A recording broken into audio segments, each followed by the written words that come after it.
Hello everyone, it's me Aika and welcome back to my channel. So I know it's been a while since I last vlog because I need to get things done before I finally vlog. So right now I will be sharing with you guys my experience with US Embassy Manila during my interview day or my ID. But first I will give you an overview about my application. So I submitted my Ds260 form and my civil documents last November 10, 2022. And then by December 5, 2022, I received an email. So this is the DQ email or Documentarily Qualified email notification. And then by January 25, I received another email from NVC. So this is actually the letter, the expedite notification email from NVC. And they are saying that my request to expeditiously process my visa has been approved by US Embassy Manila. And then the same day, I checked my SEAC tracker application. So the entire months of November and December, my SEAC tracker reflects that my case is at NVC. However, this time, January 25, my case is already in transit. So this means that all the documents that were received by the NVC are now being forwarded to US Embassy Manila. After 2 days, January 27, 2023, my SEAC tracker reflects that all the documents must be received by US Embassy Manila as it states ready. For first-time US visa applicants, you need to create your own CGI account. Actually, it is because in US Embassy Manila, you need to do self-booking in terms of your interview date. So, it is up to you to choose from the dates available. However, there are times that slots are very limited and you have a choice but to choose from the available dates. Usually for the EB3 visa, Friday is their schedule. Sometimes or very rare you have like Thursday, but most of the time it is Friday. Anyway, let's go back to my story. So as soon as I created my CGI account, I tried booking for my interview day. However, it was unsuccessful. It claimed that my case number or my case ID number cannot be found. And what I did was to call the US Embassy Manila hotline and inquired about it. So they asked me if I have already received the welcome letter. And I said, not yet. So they instructed me to wait for it before I can book. So 1 week after or 2 weeks, less than 2 weeks, I received my welcome letter. But still, I cannot go through to the self-booking process. It was still unsuccessful. And I figured out that maybe there was a bug in the CGI system because this thing does not only happen in my case. I mean, there are a lot of EB3 visa applicants whining about this process or complaining that they cannot do the self-booking because it claims that their case ID number cannot be found, just like mine. But then after like almost 3 weeks, I was able to book successfully. So that was in February something, and then I booked for March 3, 2023. So that was a Friday, and that was the same day when I took my NCLEX. So I think, or I assume, that is a lucky day. These are the necessary documents that is required on your ID. Firstly, you need to have the printed booking confirmation of your ID as well as the front page of your Ds260. You also need to bring with you the original copies of your civil documents like the PSA birth certificate. So this must be really original because they have a scanner that can detect if it was issued by PSA or it is just a photocopy. Anyway, you also need to bring with you a PSA Senomar if you are not married.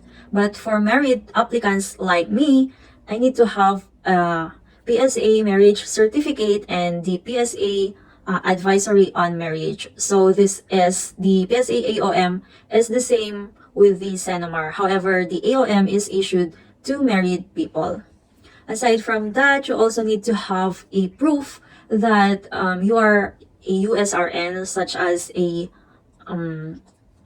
nurse's confirmation or your wall certificate and other proofs that you are a nurse. And you also have to bring with you your visa screen certificate and a copy of such. Your NVI certificate that should be valid because it has an expiration date. You will also need to bring with you an original copy of your notarized job order or employment contract. However, in my case, I only have my scanned copy, but they still accepted it.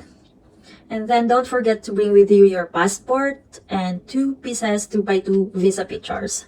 While I was checking my documents, I noticed that my birth certificate was definitely problematic. Yes, unfortunately, it was not signed by the local registrar during that time when my birth certificate was submitted.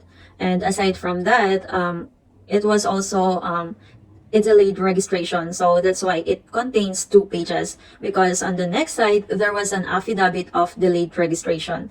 Well, it was a neglect in the side of the hospital employee during that time, as I have read on the second page. Anyway, for those who have problems with their birth certificate, you need to have supporting documents that the name that you are using, or that is on your PSA is your name, really. So for supporting documents, you need to have or request or bring with you your baptismal certificate or police clearance, or even Form 137. So Form 137 is actually the document, or is a document that is issued by your high school. So you can request those to avoid having to do 1G, or to avoid some delay in your application. Anyway, fast forward to the ID. It was on March 3, 2023 at 8:30 a.m. However, I arrived there at exactly, or like nearly 7 o'clock in the morning. It's a good thing that they let me fall in line.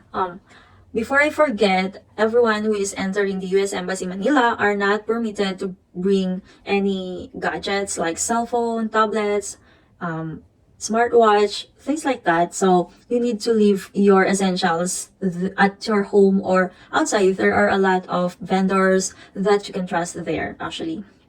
So I paid to leave my belongings to one of the vendors there. So I will attach a picture so you know who you can trust. And then I proceed to the line going inside the US Embassy. So it was actually a line for immigrants. There were 2 lines for immigrants and lines for tourist visa applicant.